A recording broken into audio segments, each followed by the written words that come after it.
Hi guys, it's Io here with Melanated Minds, and I'm sat here with Matthew Johnston. and we're going to have a talk about psychotherapy and how it interacts with the melanated community. How you doing? I'm all good, thank you. Good, good. So do you just want to briefly introduce yourself? I'm Matthew. I'm a psychotherapist. I've been a psychotherapist for the past 10 to 12 years. I run a private practice, and I have also recently been working with the University of Nottingham. What would you say is the most consistent theme or sticking point across all of your kind of melanated patients? Guys tend to want to be a better version of themselves. Black men? Black men in particular. The idea that they aren't the best version of themselves is something that black men find difficult to shake, and the world around them tends to remind them in one way or another that they're not good enough. Even when they are, even when they're a good person, sometimes the idea is so deeply internalized within you that you interpret things around you to mean that you're not good enough when perhaps they don't even mean that. So that idea in one form or another, whether it's good enough in a relationship or good enough at work or successful enough or academically able enough, something like that, that comes up a lot, particularly with black men. With black women, it's how to be loved, I think, is the overall theme. Again, whether it's within a current relationship. How to be loved? Is that how to accept love, or how to change yourself in order to be loved? Which one is it? A bit of everything. If you're talking about single women, it's like where to find love, where to go, what kind of man to date, what kind of boundaries to set. If it's within a relationship, it's, again, what kind of boundaries to have, what kind of standards to have, what's okay, what's not. Is this relationship right for me? Should I commit to this man or not? Is there anything better out there? What am I supposed to be? What are the expectations of me? What am I supposed to be as a woman in a relationship? I speak to a lot of black women that want to be in relationships with black men, but there are reasons that is difficult or seems intimidating. So a lot, I think another kind of universal thing that comes up, whether it's relationships or not, is black individuals' relationship with their culture and traditions and expectations, and how to either uphold those, navigate those, or resist against them. What's right, what's wrong. Yeah. I want to touch on something you said specifically about black men, and what we're talking about here when you're saying, you know, they want to be the best versions of themselves. We're basically talking about self-actualization, kind of reaching your potential. And there is an idea that the whole self-help industry is basically a scam, because you can always be better. You can always be more punctual, you can always be more motivated, you can always be more determined. And I wanted to know if you feel like black men are falling for that scam, where they always think they could always be better, when in reality, you know, you can always be better, so you should kind of be more comfortable with where you're at right now. Do you think that affects black men more specifically for some reason? I think black men deal with that idea in more ways than one. I think all men deal with that idea to some degree. I think black men in the UK have to deal with the element of racism that comes with being in a majority white country and having to prove yourself that you are equal, if not more valuable than your white counterparts. There's this kind of concept of being like the lost brother or the lost sister, and that what it's talking about is being one of the only black people, if not the only black person, in a majority white space. Like you've mentioned that when you're working for universities, you were the only black therapist at these two universities that you worked in. And I wondered, from a psychotherapist's perspective, do you think being the lost brother or being the lost sister for a prolonged amount of time could have a real kind of psychological effect on you. Yeah, definitely. In what ways? You're forced to respond to being a minority. You're forced to respond to being potentially viewed negatively just because of the fact that you are different. You're forced to respond to loneliness. You're forced to respond to the majority's idea of you, so the white gaze. And the response to those things can be different depending on the individual. You have some black people that may live in majority white areas and just do their best to blend in, do their best to not make their difference a thing. And that's a survival tactic. And there can be a bit of shame around that. I work with some clients that have that experience and feel shame that they may have dampened down their culture or what makes them black. But actually, I don't think there's any shame in one human being wanting to be seen as a human being and not have their difference be the thing that defines them. I don't think there's shame in that. And so it's a complicated situation to know how to correctly navigate, if there is a correct way of navigating it. So one way is kind of trying to blend in or hide yourself or whatever. Another response is to lean into the monster that everybody thinks you are and portray yourself as someone that doesn't care about what people think. And that's more of a, I'll show you what a monster is. And that... It's like a self-fulfilling prophecy. It's like a self-fulfilling prophecy. And that has a short-term positive benefit because you get to scare people away. You get to present yourself as intimidating. You get to present yourself as, I don't know, stronger or more dangerous than other people, or edgier or cooler than other people. And it has a short-term positive benefit because you either scare away the people that you want to scare away, or you attract people that like the novel idea of you. But it's not a long-term... It's not a great long-term plan. It's very difficult to sustain whichever way you go, in whether you're trying to intimidate people or appeal to people with your novelty. Obviously, if you go down the road of just being the monster that everyone believes you are, then eventually they'll work a way of killing the monster, and then you've got to deal with that. And if you allow yourself to be defined by what makes you different, 100%, then you have to keep that up. And as soon as you stop, as soon as you get tired of performing, people leave you alone. They don't like you anymore. Your value has disappeared.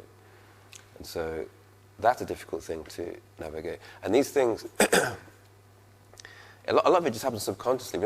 We very rarely sit down and just plan these things out and think about it to yourself or talk about it. It's a very subconscious process that happens day by day, and interaction by interaction. It really does depend who's around you and what's going on. Are you experiencing overt racism or not? Is it covert racism? Are you experiencing any racism that you've detected at all? And that impacts the way you decide to respond. I've keyed in on a few words that you used when describing this, and you say things like response and different. All of these things, they connote an external stimuli. And it almost implies that race is a reaction. It's not something that comes from within. You feel the blackest when you are, faced by a white person. And even the concept of race, it exists a lot more within the West, within white countries, but the concept of blackness might not exist as much in, for example, Africa. And I wanted to kind of ask you, how much do you feel the concept of race kind of weighs a heavy burden on black people in the diaspora? Yeah. I'm mixed race, and I think because of that, I've ended up spending quite a lot of time thinking about race and identity. And I think I've come to the conclusion that the word black is a useless word. It doesn't mean anything. The people that we're referring to are people that span the entire continent of Africa, South America, the Caribbean. That is a massively diverse group of people. So when a white person describes a black person as black, they're not even, there's no effort to actually identify anything about them apart from obvious non-whiteness. Do you think blackness is just non-whiteness? Depending on what you mean by blackness, I think in the eyes of the white political structure, the answer is yes. Blackness is just non-whiteness. No, like... Because the term black was originally, when I say created, obviously black is just, it's a color. But in terms of describing a person, it was created by British colonizers. It's an insult, man. You think so? It's an insult. How else do we use that word in the English language? To describe people of African descent and Caribbean descent. And we describe darkness and evil and sickness with that word black. So before they described people from Africa as black, that word black had negative connotations. In the West? In the West. Yeah. And so it's an insult in its original form. I know now it's not used as an insult. It's a word that's so empty, vacant, and flimsy that it doesn't mean anything useful. If you're black and I'm black, we still don't know anything about each other's ethnicity. So there's that. I think we have to work out how to contend with blackness and what it's supposed to mean.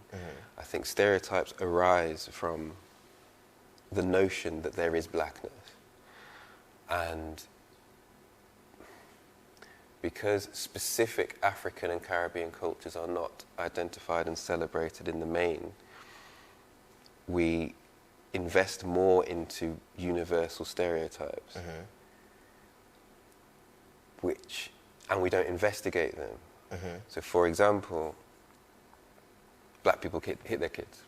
Getting beaten or having a flip-flop thrown at your head is some sort of cultural phenomenon that we can all relate with each other about. Is that a black thing? Some people might agree or not argue with that idea.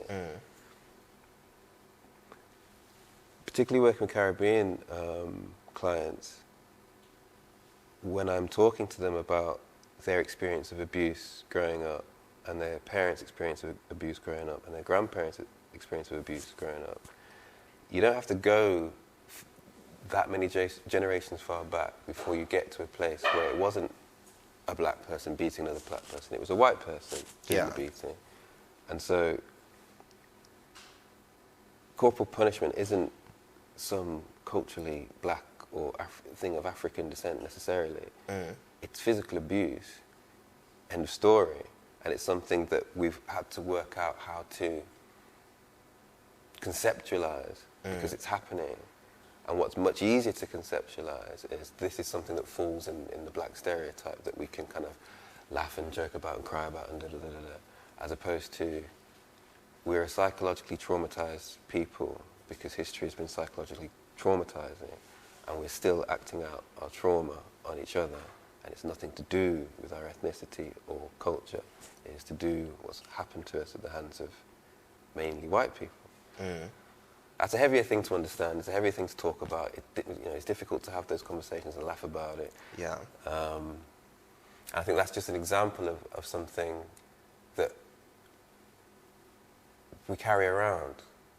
That's just one example. And another conversation that's coming up more and more in my work with couples is a woman's duty as a wife. How often she ought to sleep with her partner to keep him happy. That kind of thing.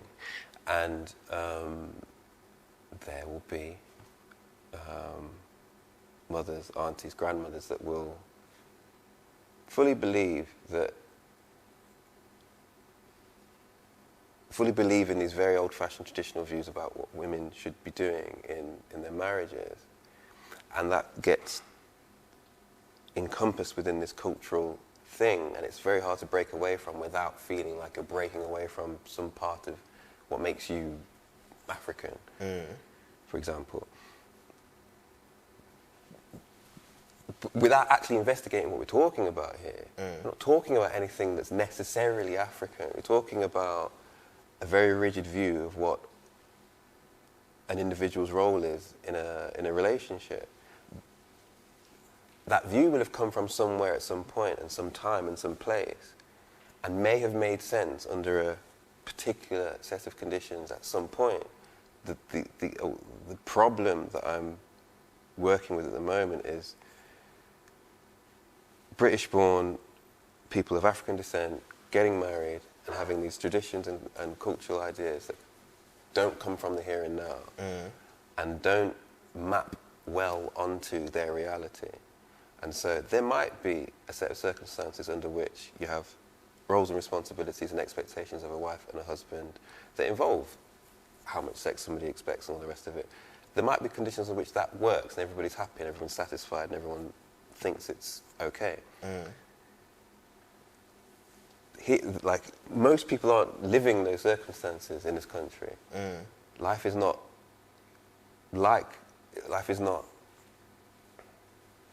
difficult, life is complicated, life is stressful, life is confusing. And so I think a lot of people are trying to uphold what they see as cultural norms under circumstances that just don't make it possible. And the fact that it's seen as a cultural norm makes them try to force it into their reality at their own peril.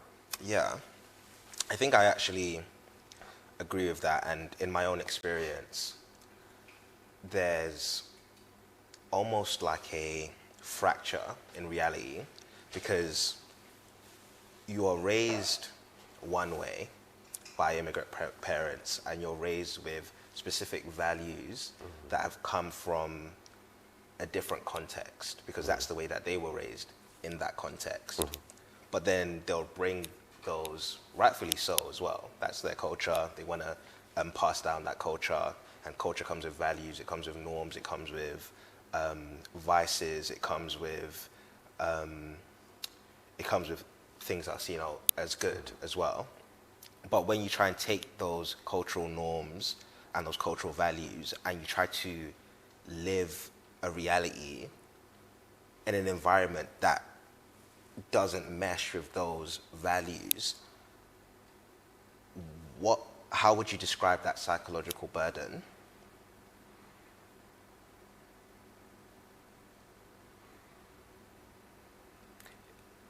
It's like being lost.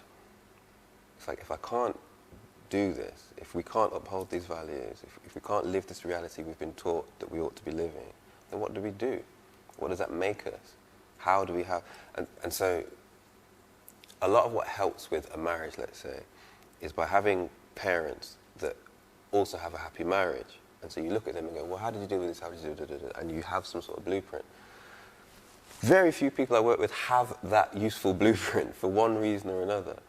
And a lot of people are trying to do a thing that isn't even working for their own parents.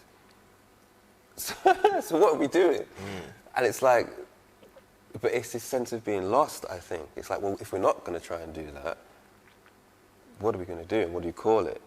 And is it okay?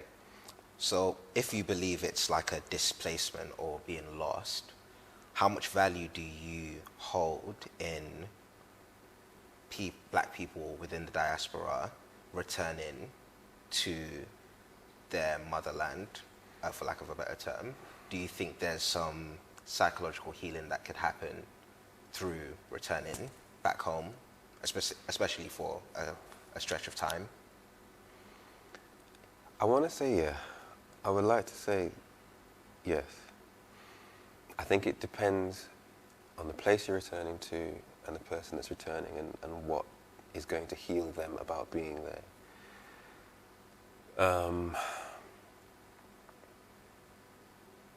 I spent some time living in the Caribbean. Where? In St. Vincent and the Grenadines and Montserrat.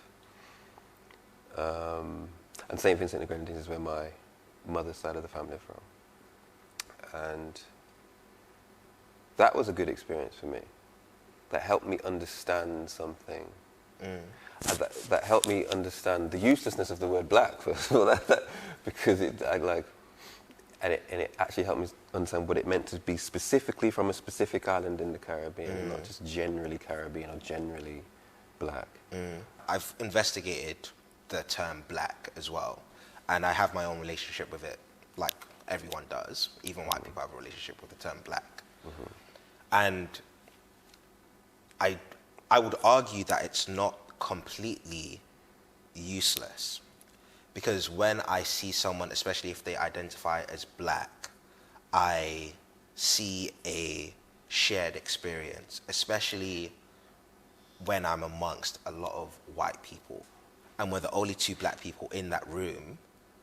I can, again, assume that they have gone through similar things to me, which obviously I could be wrong, but I'm more inclined to feel more comfortable when I see a black person, because I'm like, this person has a shared experience with me, and I feel like there's value in that. There is, yeah. But with that being said, I also believe that the term black is more useful for some black people than it is for others. Specifically, black Americans. That term is incredibly valuable for them because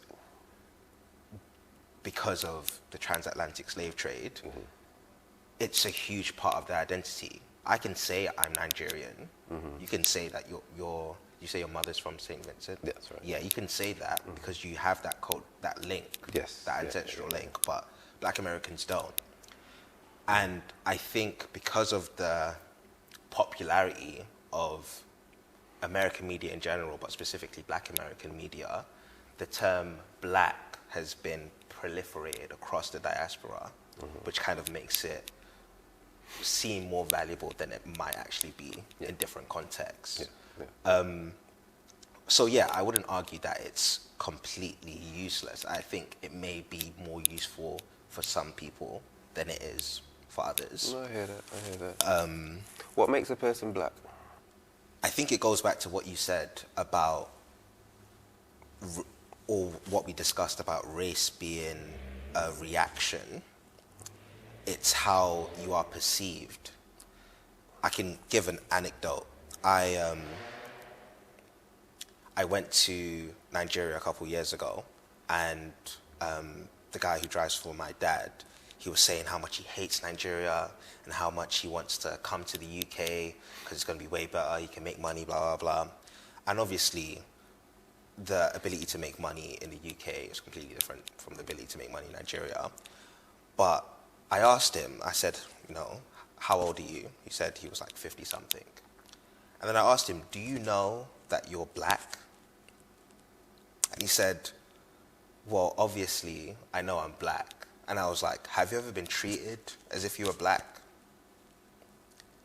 And then he thought for a second, and then he kind of came to the conclusion that no, because he's only ever been around black people. So like, the concept of being treated like you're black is a reaction, it's a response to being a minority. And it's a response that typically comes from, white people. So again, that experience of having experienced that reaction,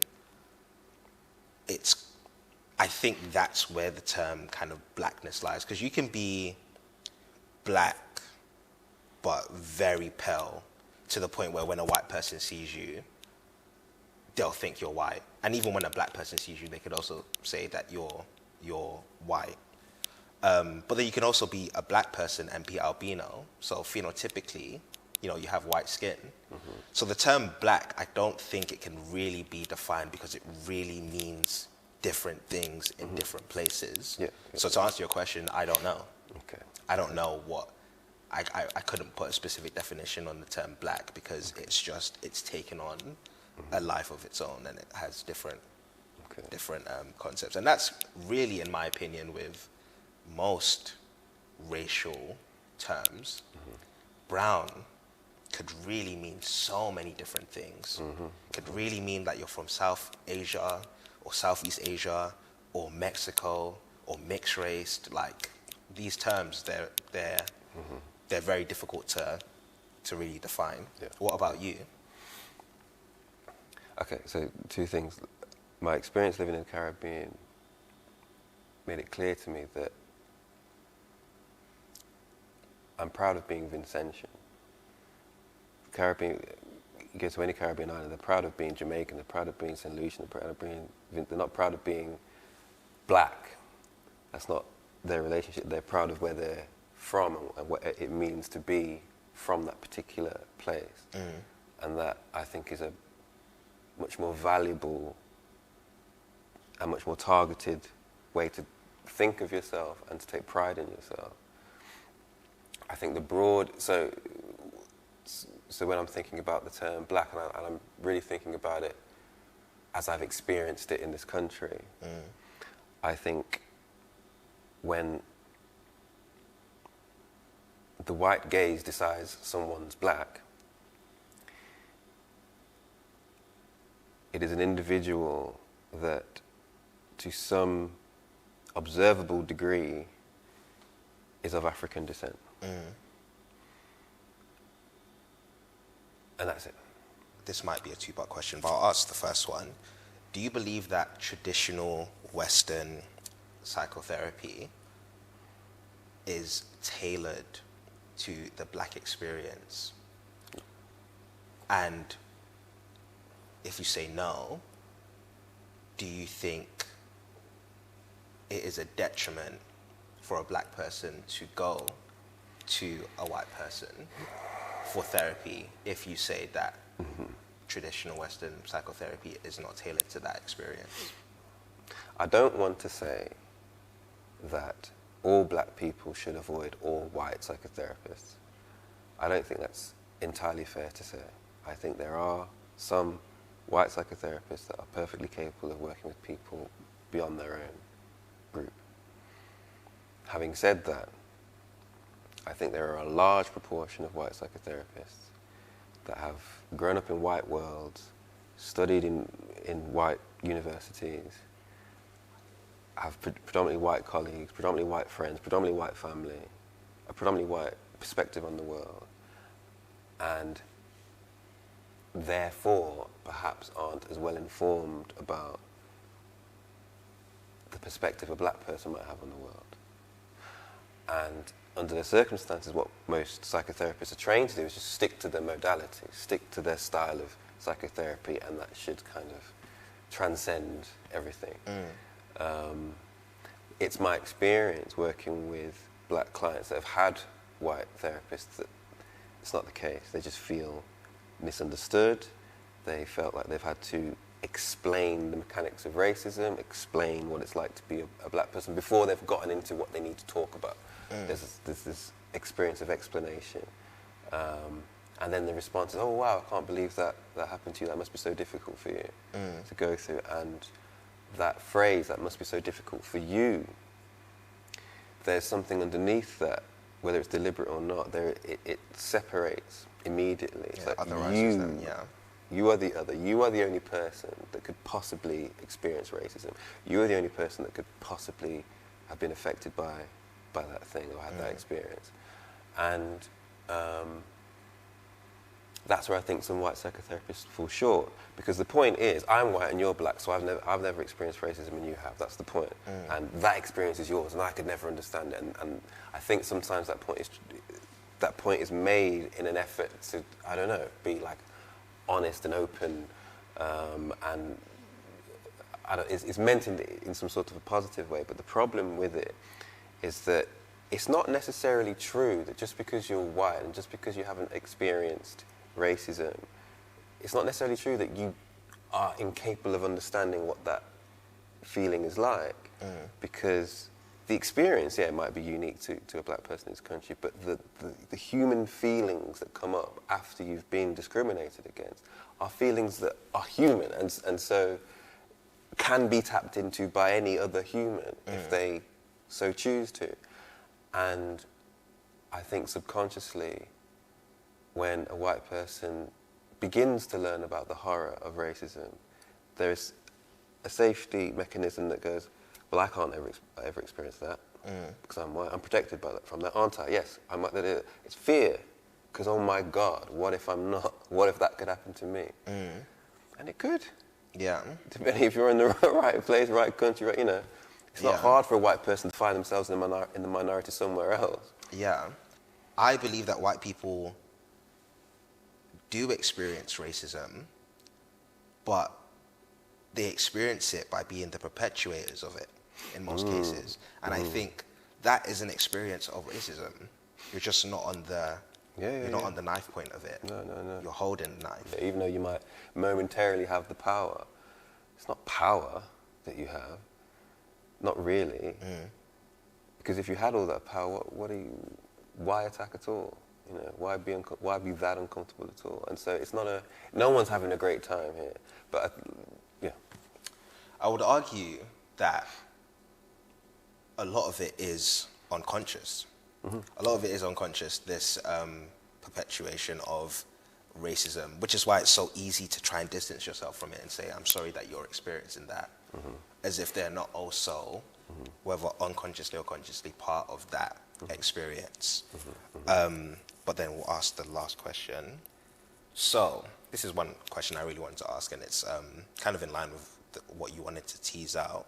But the concept of couples therapy is incredibly foreign, specifically within African relationships, and people from the Caribbean as well. Is this something that you think is like desperately needed within specifically monoracial black couples? And if so, why? Because, yes, I think it's needed, and I think it's needed because the context in which we're trying to get married and we're trying to have relationships is completely new in comparison to certainly our grandparents, if not our parents. And we have no blueprints, generally speaking, of how to navigate it. And so we need to work out how to understand each other. We need to work out how to communicate better. We need to work out how our past is informing the way we behave now.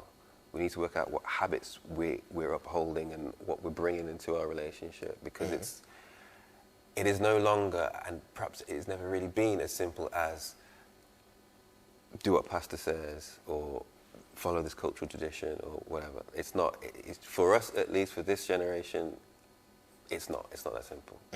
And I'm glad you mentioned the pastor, because what I was going to say is traditional, what would be seen as couples therapy back home is that, you guys come together, you go and speak to your pastor, he'll give you some advice, you'll read scriptures together, you pray together. And I want to ask, how much do you think religiosity is positively or negatively impacting the black diaspora and trying to hold on to that religiosity that has been kind of usually passed down from our parents? Do you think that's impacting us in a negative or a positive way? I think the positive impact of having faith is that if you pray, you are, in a psychological sense, what you're doing is you're thinking about the things that are important to you, and you're trying to work out how to orientate yourself in the direction of where you want to go. And so psychologically, it's a good practice to pray. Whether or not you believe in God is another thing, but like psychologically, it's good. You're going to end up going in the direction you want to go in because you're spending time thinking about where you want to go and what you want. In that sense, it's good. Faith is another thing that has its positive qualities. The problem with faith is that people rely on it without properly examining what's in front of them. So, for example, if you are a man of African descent that has been raised in a household with another man, your father, who has another family somewhere else, and only values you for your academic achievements and your professional achievements, and is very rarely present, and you have a similar, and his father is similar, if not worse.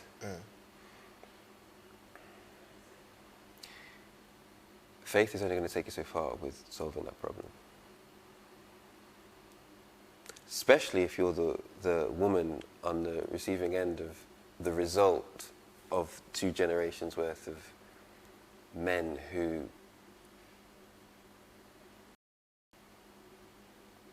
priorities are not in line with the priorities we have today as far as relationships and marriage and family are concerned.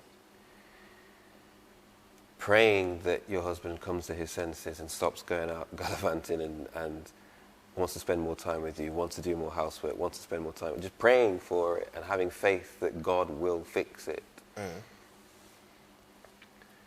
is not enough. Yeah. You have to understand the situation that you're in. And so part of the good experience of doing couples work is just laying out the life story of the people that I'm working with and the life story of their parents and maybe the life story of their grandparents and connecting the dots and saying, hey, your grandfather was like this, your father was like this, this is why you have these expectations, this is why you have these standards, this is why you behave like this is why you feel like this is why you don't know what to do in this situation, this is why you can't really see what to do here, this is why all you know is this is why all the people around you are doing a similar thing, this is why, this is what you have, now what do you want to do about it? So to continue, and if you continue, what's likely to happen? Well, we're not going to get divorced, okay. Religiosity keeps us from getting divorced, but what's the result of that belief? For some people, they only have to look at their parents and see that they're married but they're not together. They're married but they're not happy, they're married but they're not in love. And maybe they're married and just resentful and bitter, and maybe there's abuse going on. Right? Yeah. And so faith, it's alone is not effective enough. You're not paying enough attention.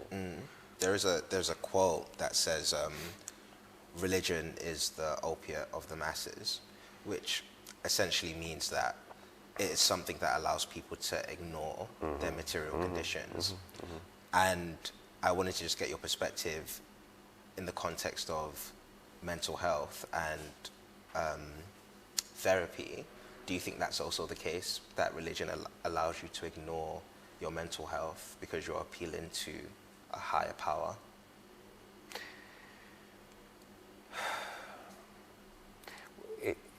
It's difficult to ignore when you're feeling depressed. It's difficult to ignore when you're having panic attacks or you're feeling suicidal. So I don't think it's that people are able to ignore what's happening to them. It's just the way that they interpret it. And unfortunately, some people, when they experience these things, what am I doing wrong? What else have I got to do?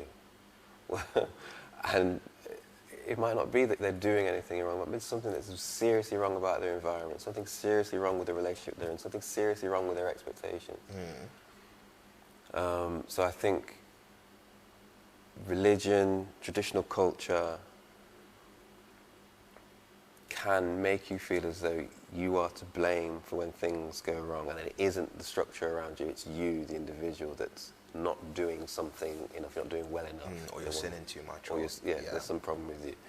And so with psychotherapy, a lot of the work is like, this is what's happening to you, this is why it's happening to you, this is why you think like this is why you feel like this. Now what can we do about it? And some of the hardest conversations are like, well, have I got to go against my parents? Have I got to go against this cultural tradition? Have I got to distance myself from the church? Have I got to suddenly become less of the things that I define myself by? And that's where I get into my whole, the whole conversation about blackness and culture and the extent to which we should define ourselves by what we consider to be blackness or culture or African. Because we're running into black individuals, black couples are running into this problem that they're trying to do something that doesn't work under these circumstances. And divorces are happening. And that's not good for us. It's not good for anyone. But divorces are happening more and more often. Marriage is happening a lot less often. And that's not good for black people, black families, or black society. And so... Do you think therapy will help, kind of? Yeah. So I think therapy helps, talking about it, talking about where we come from, what we come from, and where we want to go and what we want to be. And creating a blueprint that actually works within this context and within this environment. Yeah, for sure.